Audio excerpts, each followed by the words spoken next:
Avez-vous bien compris la leçon? Oui, maître Gamaliel. Qui parmi vous a une question? Moi, j'en ai une, maître Gamaliel. Vas-y, je t'écoute, Saul. Quelle est ta question? Dans quelle ville doit naître le Messie, le roi des Juifs?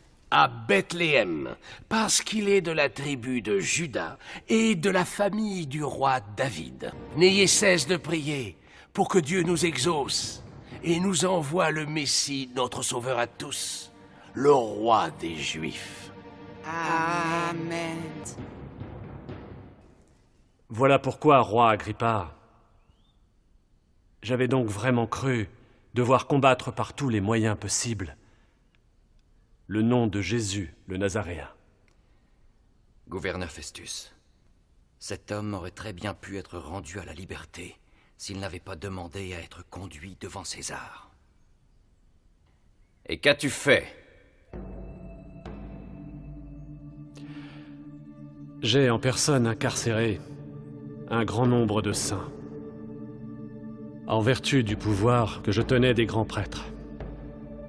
Parcourant toutes les synagogues, je multipliais mes persécutions à leur égard, pour les forcer au reniement. Et au comble de ma colère, je les poursuivais jusque dans les villes étrangères.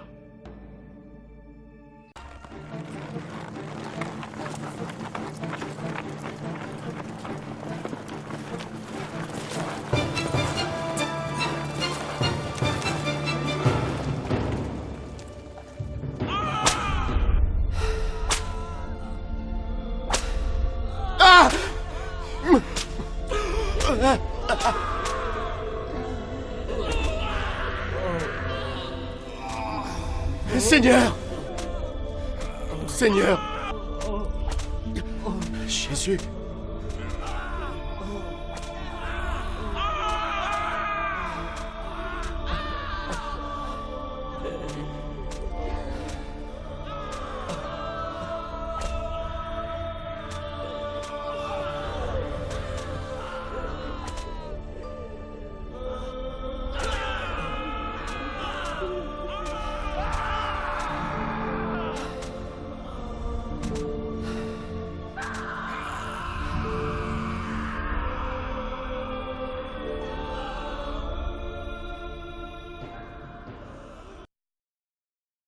Homme israélite! Homme israélite! Homme israélite! Homme israélite! Cet homme que vous avez crucifié, Dieu l'a ressuscité en le délivrant des douleurs de la mort. Et nous en sommes tous témoins. Dieu a fait de ce Jésus que vous avez crucifié le Seigneur et le Christ. Le Seigneur et le Christ! Le Seigneur et le Christ!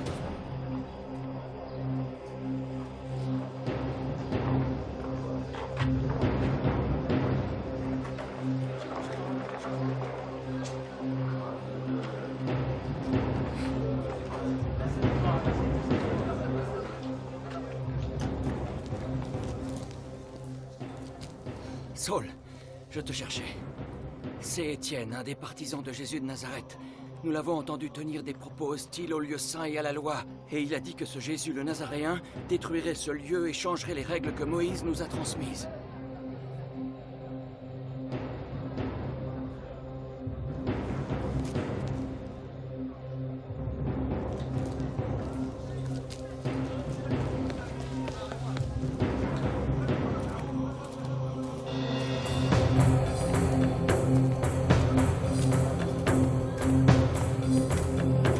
Ô vous les hommes!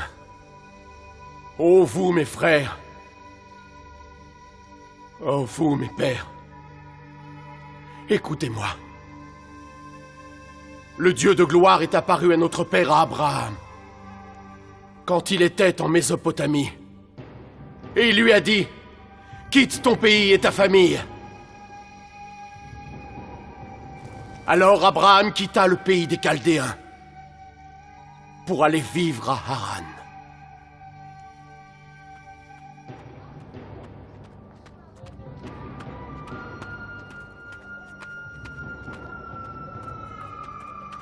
Où vas-tu?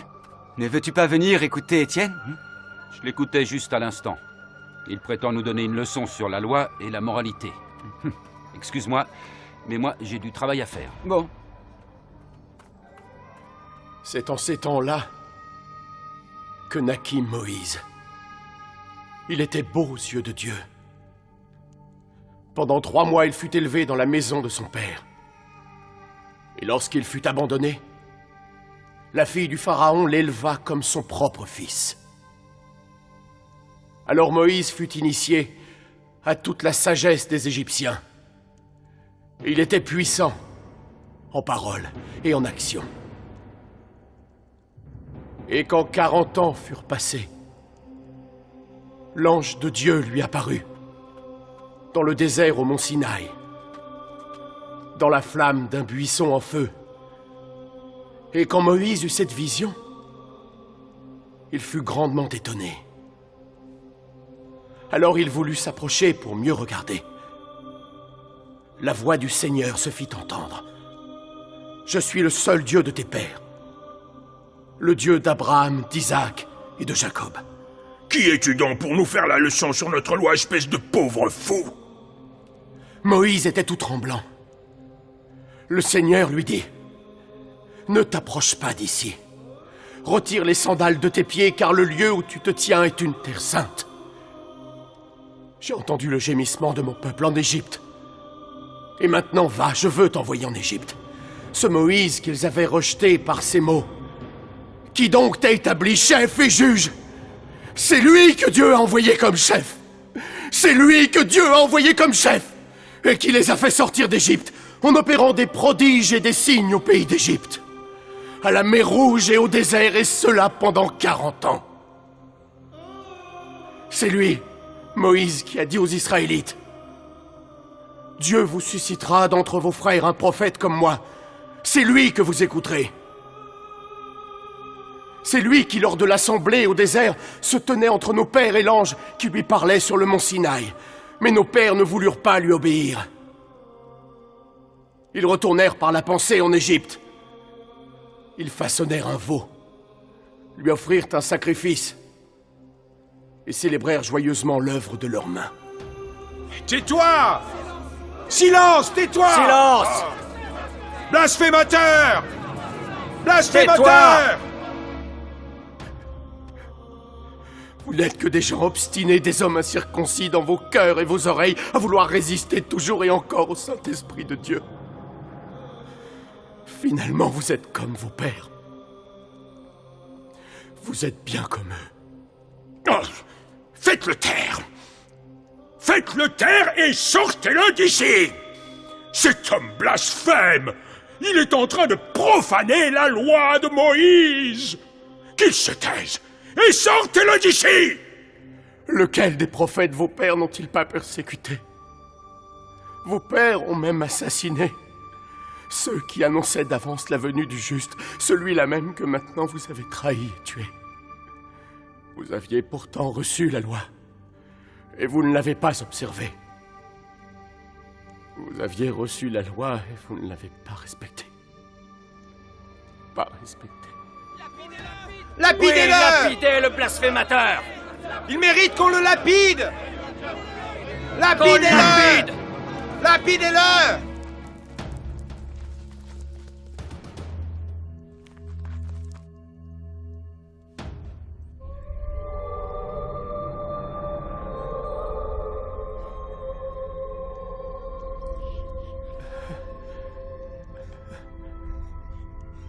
Voici que je contemple les cieux ouverts et le Fils de l'homme debout à la droite de Dieu le Père.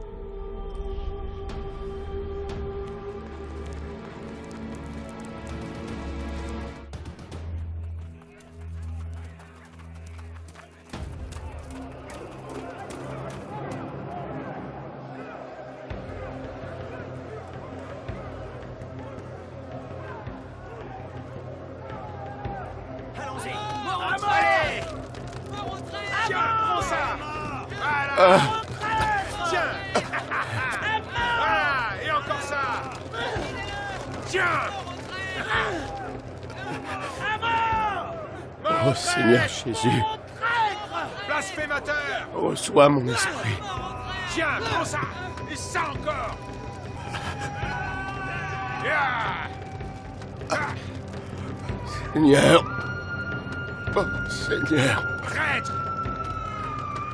ne leur compte pas ce péché, Seigneur. Oh Seigneur.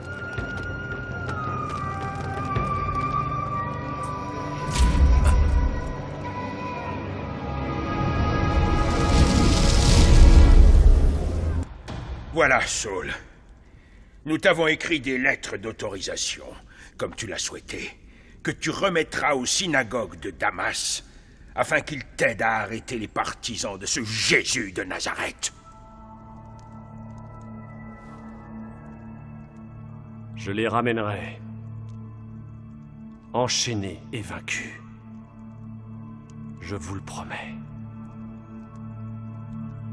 À vous et à Dieu.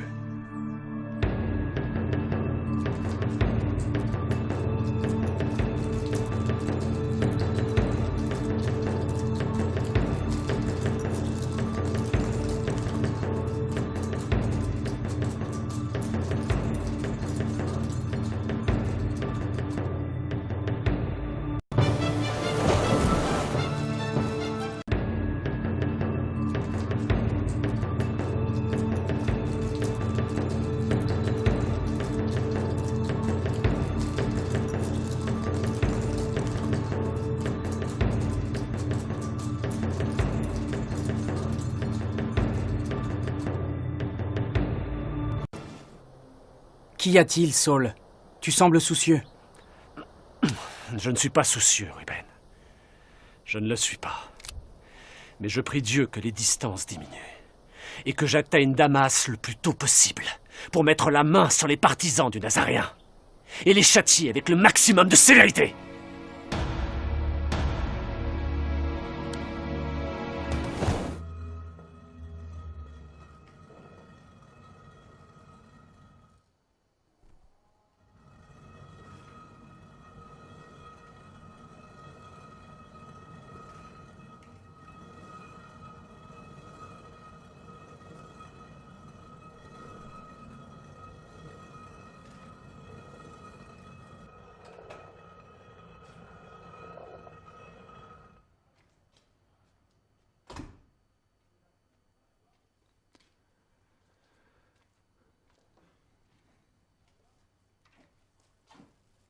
Bonjour. Bonjour.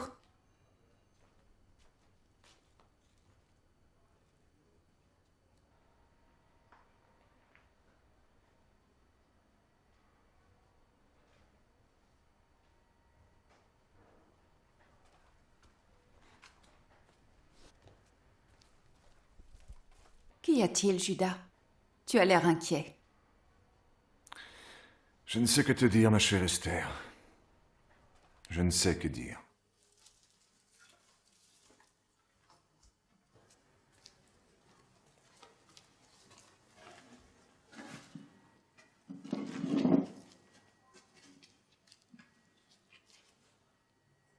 Que me caches-tu? Dis-moi ce que c'est.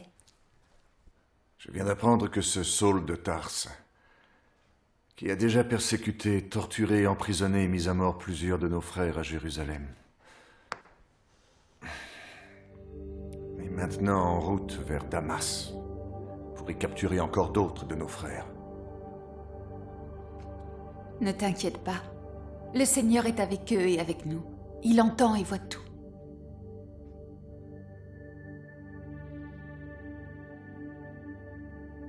Est-ce que tu crois réellement que je m'inquiète pour mon propre sort? Non. Non, jamais. Comment aurais-je peur, alors même que Jésus nous a promis d'être avec nous dans toutes nos détresses? Alors pourquoi s'inquiéter?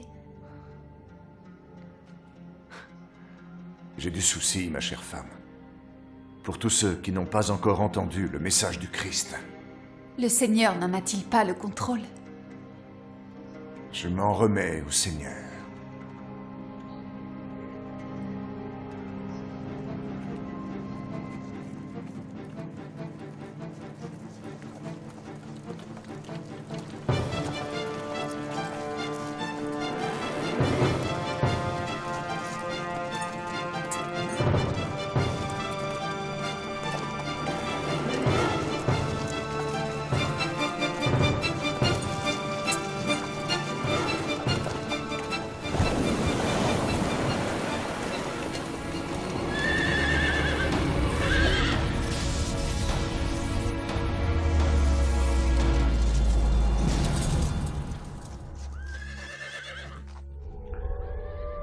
Saul. Saul, pourquoi me persécuter? Qui es-tu, Seigneur?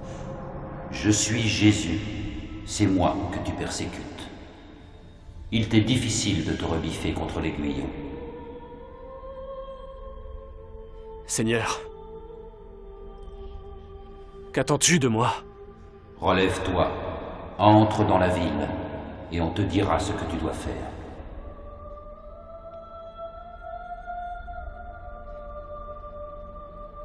À qui Saul pouvait-il bien parler? Tu as entendu comme moi ce qu'il disait? Je ne sais pas. Je n'entendais que la voix de Saul. Et je ne voyais que la lumière qui était autour de lui. Une lumière venue du ciel. Peut-être bien qu'il parlait à un ange? Dieu lui serait-il apparu? Gloire à toi, Seigneur! Gloire à Dieu. Gloire à Dieu.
Saul, je t'en conjure.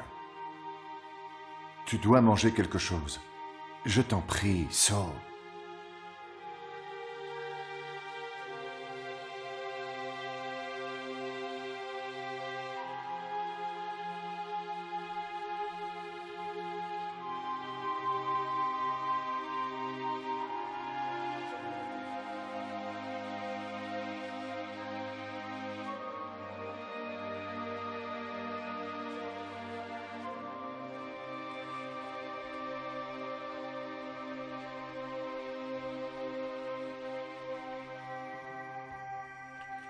Judas, tu dois essayer encore une fois, je t'en supplie. J'ai tenté à maintes reprises aujourd'hui, sans succès.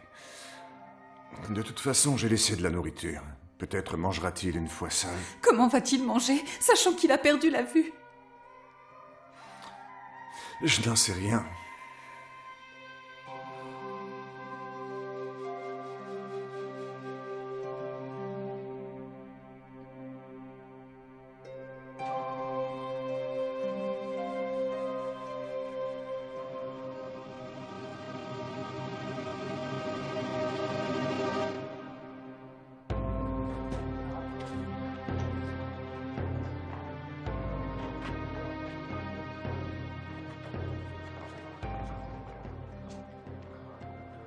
Saul? Benjamin! Saul! Où étais-tu passé? Je te cherche depuis plusieurs jours. J'étais en Galilée. En Galilée? Que faisais-tu donc là-bas? Je suis allé écouter ce Jésus de Nazareth. J'aurais tant aimé que tu sois avec moi. Jésus de Nazareth? Tu aurais voulu que j'aille en Galilée pour écouter cet imposteur, ce charlatan, ce charpentier qui prétend être le Messie? Un charlatan? Je l'écoutais sur la montagne au milieu de très grandes foules. L'amour et la grâce coulaient de sa bouche, Saul. Il prononçait avec force des paroles que nous n'avions jamais entendues auparavant. Il est merveilleux. Merveilleux. Faites du bien à ceux qui vous haïssent. Bénissez ceux qui vous maudissent. Aimez vos ennemis. Et priez pour ceux qui vous insultent et vous calomnient. Vous êtes le sel de la terre. Vous êtes la lumière du monde. Si tu l'entendais, Saul, tu changerais sûrement d'avis. Changer d'avis? Est-ce que tu es fou? Tu crois vraiment qu'il est le Messie et le Sauveur? Ressaisis-toi, Benjamin.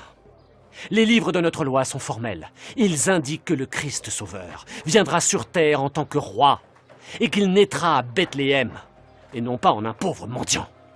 Et tu as envie que je croie en ce Nazaréen? Calme-toi, Saul. Jésus n'est pas né à Nazareth. N'as-tu jamais entendu parler du décret de César Auguste pour recenser toute la population, chacun dans sa propre ville? Eh bien, à ce moment-là, sa mère, Marie, est partie de Nazareth pour se rendre à Bethléem. Parce qu'elle était de la maison et de la lignée de David. Elle était enceinte de Jésus et c'est là-bas qu'elle lui a donné naissance. Je ne me trompais pas sur toi, tu es devenu fou. Hors de ma vue! Je suis sincère, Saul. Tu dois me croire, c'est la vérité. La vérité. Tu avais raison, Benjamin.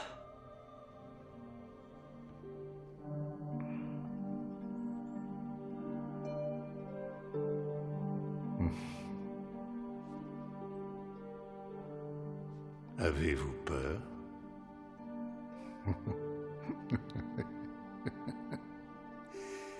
Pourquoi avez-vous peur aux gens de peu de foi? Que craignez-vous? Notre Seigneur Jésus ne nous a-t-il pas promis d'être à nos côtés dans toutes nos détresses? Comment ne pas avoir peur, mon frère, puisqu'il nous a déjà persécutés à Jérusalem, et maintenant on apprend qu'il vient à Damas pour nous arrêter? Est-ce que vous doutez de votre Dieu vivant? Jésus ne nous a-t-il pas demandé d'aimer même nos ennemis et de prier pour eux? Alors prions ensemble maintenant pour tous ceux qui nous détestent et ceux qui nous persécutent. Et tout spécialement, prions pour Saul. Et comme j'ai toujours prié pour lui. La prière, mes enfants, agit avec beaucoup de force. Dieu nous entend et il exauce.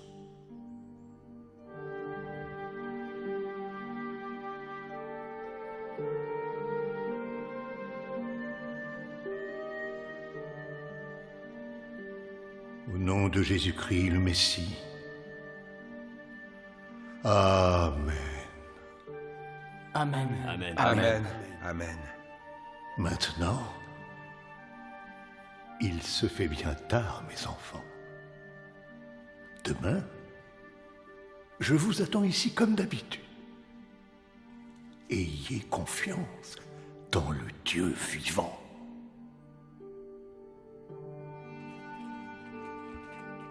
Au revoir. Au revoir. Au revoir. Au revoir. Au revoir.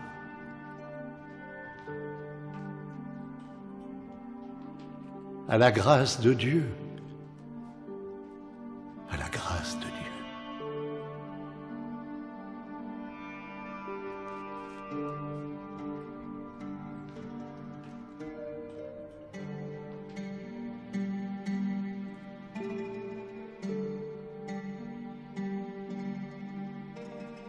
Ô Dieu Tout-Puissant, je prie que tu changes tous ces cœurs de pierre en cœurs de chair, qu'ils battent en ton nom. Oh Seigneur, rien n'est impossible pour toi.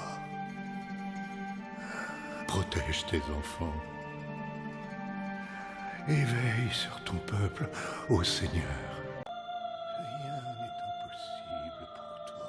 Protège tes enfants. Éveille sur ton peuple, ô Seigneur, Tout-Puissant.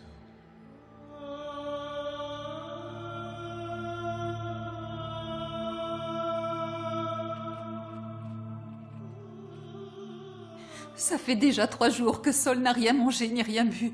Je suis déconcerté, Esther. Je ne sais plus que faire.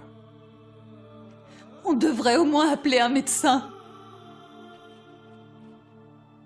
Le Seigneur est son seul médecin.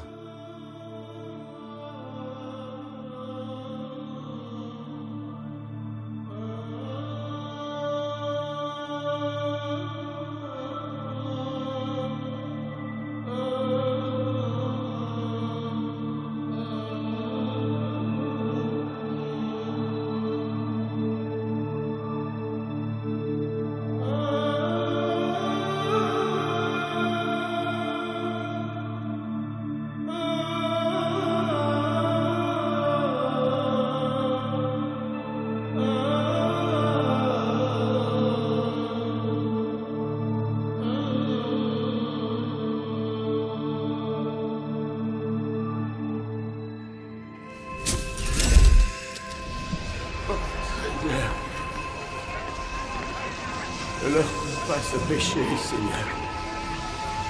Oh, Seigneur.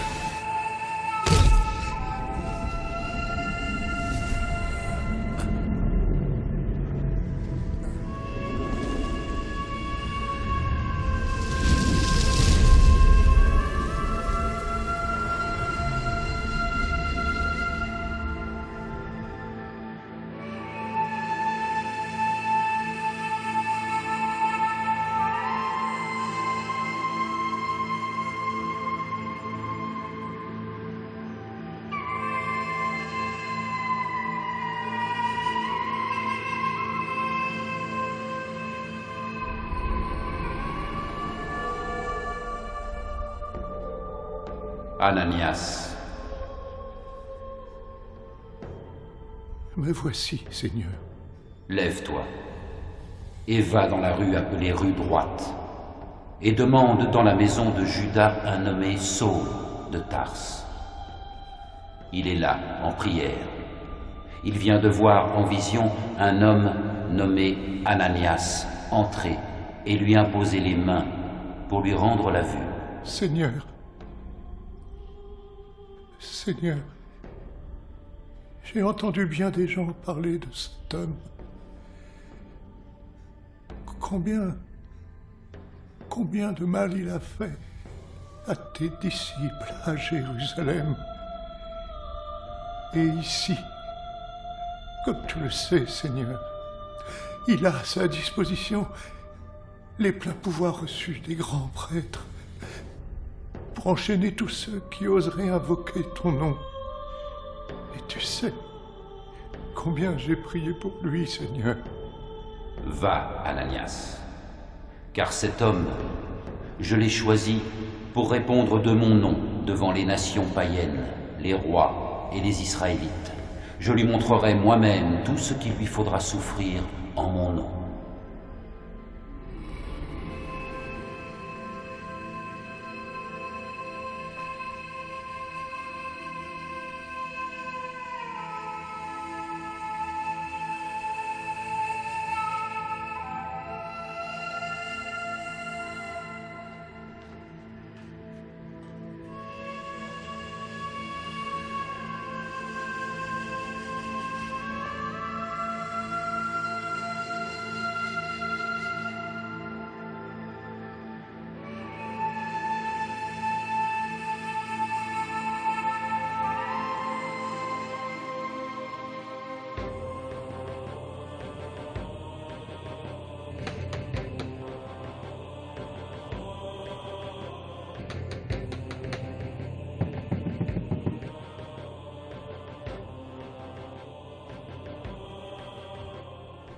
Frère Ananias, où est Saul de Tarse?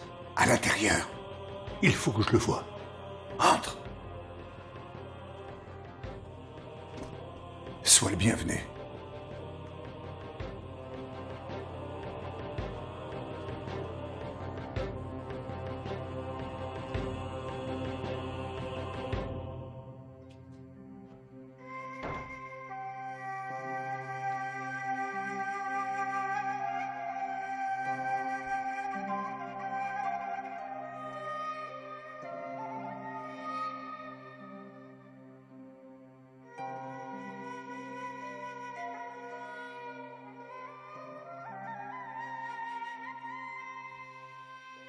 Mon frère Saul, j'ai été envoyé vers toi par le Seigneur Jésus. Celui-là même qui t'est apparu sur la route. Cette route de Damas par laquelle tu venais, afin que tu retrouves la vue et que tu sois rempli par son Esprit Saint.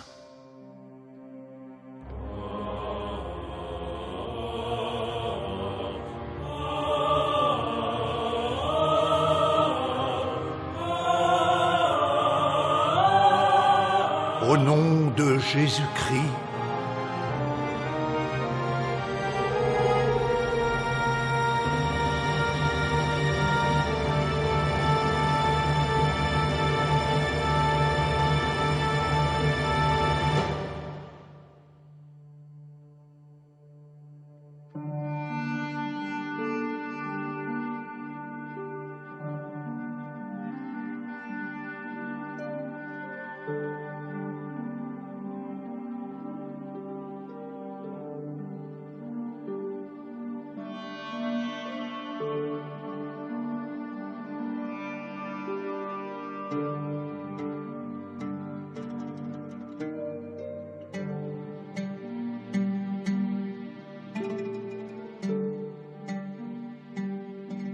Je peux voir de nouveau. J'ai retrouvé la vue. Comme tu es grand, Seigneur. Comme tu es grand.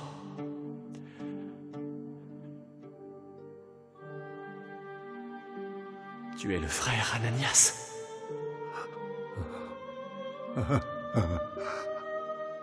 Gloire à toi, Seigneur. Gloire à toi, Seigneur. Gloire à toi.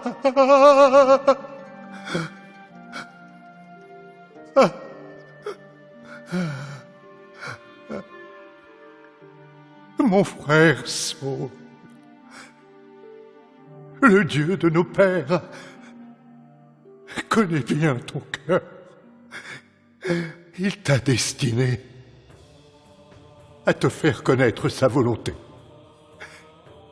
à voir le juste et à entendre sa propre voix. Tu devras être en effet son témoin, témoin pour lui devant tous les hommes, de tout ce que tu auras vu et entendu. Il est grand temps. Tu ne dois plus hésiter maintenant. Allons. Viens.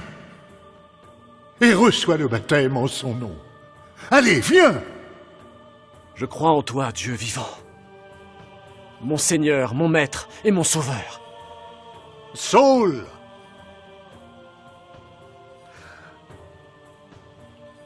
Je te baptise au nom du Père, du Fils et du Saint-Esprit, le Dieu unique. Amen.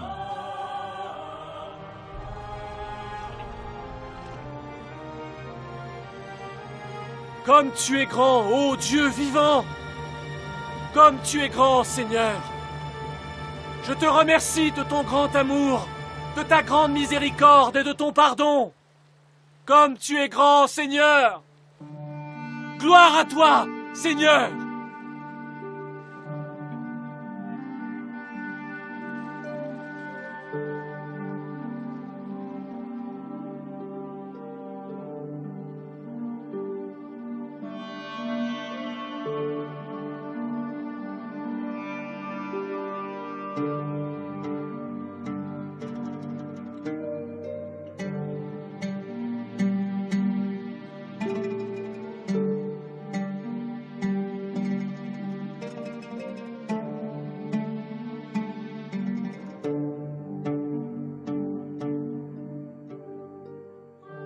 Comme tu es grand, toi, ô Dieu vivant.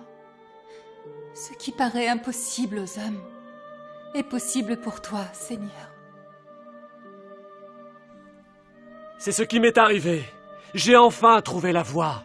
J'avais des yeux et je ne voyais rien. Des oreilles et je n'entendais rien. J'avais un cœur mais qui ne battait pas. Mais maintenant, je vois et j'entends. Jésus, lui, m'a illuminé le cœur de son grand amour et de sa miséricorde. Vous attendez tous la venue du Messie, du Christ, le roi des Juifs. Le Christ que vous attendiez est déjà venu ici.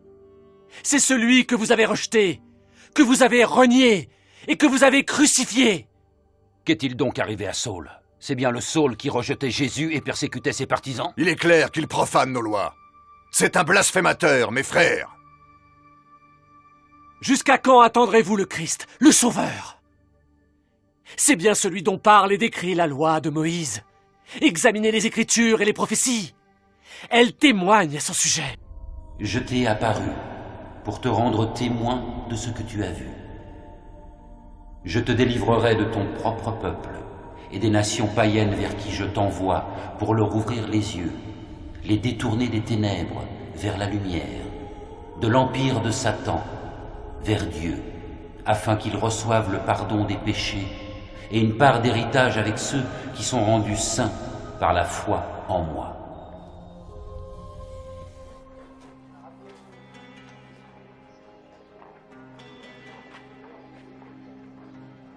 Cet homme est un instrument que je me suis choisi pour répondre de mon nom devant les nations païennes, les rois et les Israélites. Je lui montrerai moi-même tout ce qu'il lui faudra souffrir.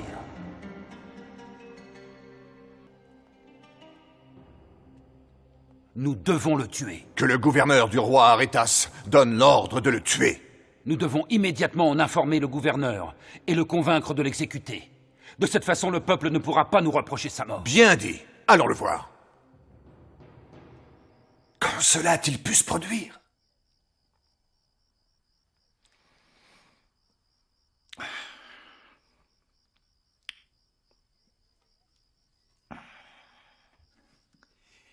J'ai appris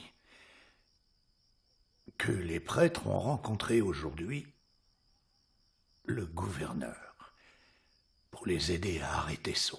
Quel est votre propre avis, frère Ananias? Est-ce qu'il va leur accorder ce qu'ils demandent? Oui, je m'y attends. Mais toi et les frères, vous devez aider Saul à sortir de Damas. Et vous devez le faire avant que le gouverneur du roi ne donne l'ordre de l'arrêter.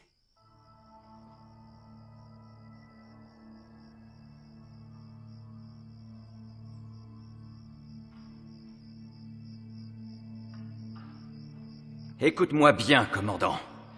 Je veux que tu renforces tout de suite la garde à chacune des portes de la ville. Je veux que tu mettes la main sur cet homme, ce Saul, avant qu'il ne s'enfuit. À vos ordres, gouverneur. Je vais positionner mes hommes aux 7 portes.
C'est le frère Saul de Tarse.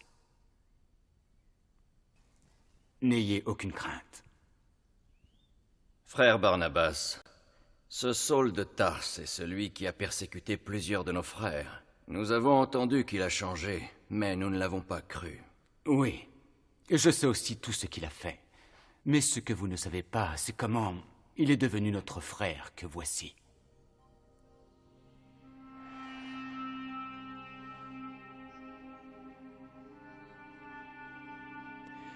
Mes frères bien-aimés, je reconnais tous mes péchés. Tout ce que j'avais fait, c'était juste satisfaire Dieu selon mes convictions. Jusqu'à ce que le Seigneur Jésus me soit apparu, alors que j'étais en route vers Damas. Tu dis qu'il t'est apparu? Comment t'est-il apparu? Oui, il va vous raconter son histoire.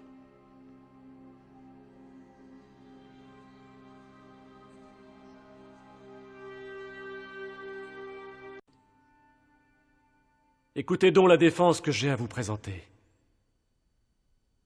Je suis juif, né à Tars, en Cilicie. Mais c'est ici, dans cette ville, que j'ai été élevé et que j'ai reçu au pied de Gamaliel une formation conforme à la loi de nos pères. J'étais un partisan farouche de Dieu, comme vous l'êtes tous aujourd'hui. J'ai persécuté à mort les adeptes de Jésus. Et convaincu de bien faire, j'ai fait enchaîner et jeter en prison des hommes et des femmes. Le grand prêtre et tout le collège des anciens peuvent en témoigner. C'est d'eux que j'avais reçu des lettres pour nos frères lorsque je me suis rendu à Damas, avec pour mission d'enchaîner et d'amener à Jérusalem ceux qui étaient là-bas pour les punir.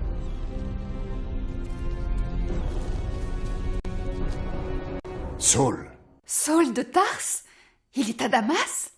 Non, il n'est pas à Damas, mais il a échappé à la mort. Il a échappé à la mort? Comment? Les Juifs de Jérusalem ont comploté pour le tuer. Mais les disciples l'ont découvert et ils l'ont envoyé au port de Césarée. Et pour finir, ils l'ont envoyé à Tarse. Ne t'avais-je pas dit que le Seigneur est avec nous? Tu es si grand, Seigneur. Tu es si grand, Seigneur. Merci à toi, Seigneur. Merci. Mais comme je ne pouvais voir, à cause de l'éclat intense de cette lumière, c'est conduit par la main de mes compagnons que j'arrive enfin à Damas. Et nous, mes frères bien-aimés, nous ne parlons pas là du Dieu des morts, mais des vivants. Jésus de Nazareth, que Dieu a rempli d'Esprit Saint et de puissance. Il est venu en bienfaiteur, il guérissait tous ceux que le diable tenait en asservissement. Lui qu'ils ont tué, en le mettant sur une croix, Dieu l'a ressuscité le 3e jour. Et il lui a donné de manifester sa présence à beaucoup de disciples, comme il s'est manifesté à Saul. C'est à vous d'abord que devait être adressée la parole de Dieu. Mais puisque vous la repoussez, et que vous vous jugez vous-même indigne de la vie éternelle en rejetant cette parole, ainsi, nous nous tournons vers les païens. Car tel est l'ordre que nous tenons du Seigneur. Je t'ai établi lumière des nations, pour que tu apportes le salut aux extrémités de la terre. Oui, c'est vrai, mes frères. C'est Jésus que le Seigneur Dieu a désigné comme juge des vivants et des morts. Les prophètes lui rendent le témoignage que voici. Le pardon des péchés est accordé en son nom à quiconque met en lui sa confiance. Pourquoi tu es pressé? Parce que je veux écouter Saul et Barnabas. Serais-tu devenu un des disciples de cet homme, Saul? Un disciple du Christ, tu veux dire? Je suis un chrétien! Je suis un chrétien!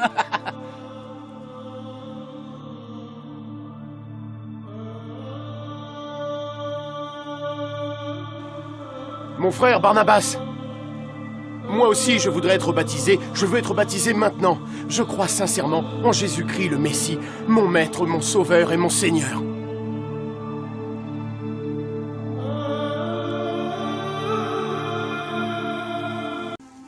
Oh toi, magicien, tu sais bien que je suis vraiment émerveillé par ta magie et tes miracles.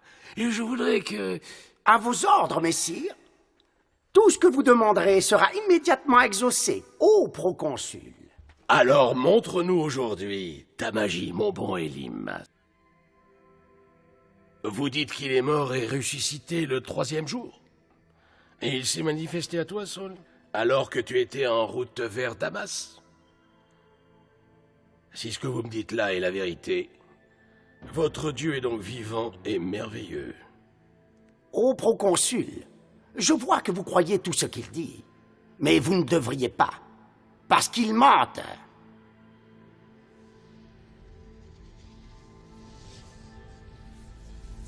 Toi qui es plein de perfidie et de ruse, fils du diable, ennemi de toute justice, ne cesseras-tu pas de détourner la droiture des voies du Seigneur? Maintenant, la main du Seigneur est sur toi. Elle te rendra aveugle, et jusqu'à nouvel ordre, tu le resteras.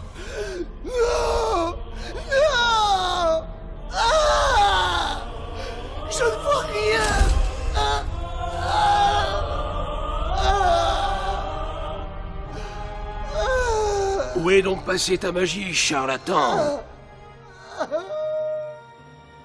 Je crois. Oui, je crois en ce Dieu dont tu me parles. Gloire à lui. Gloire à Dieu. Gloire au Seigneur. Gloire à toi, Seigneur. Quand je parlerai en langue, celle des hommes et celle des anges, s'il me manque l'amour, je suis un métal qui résonne, une cymbale retentissante.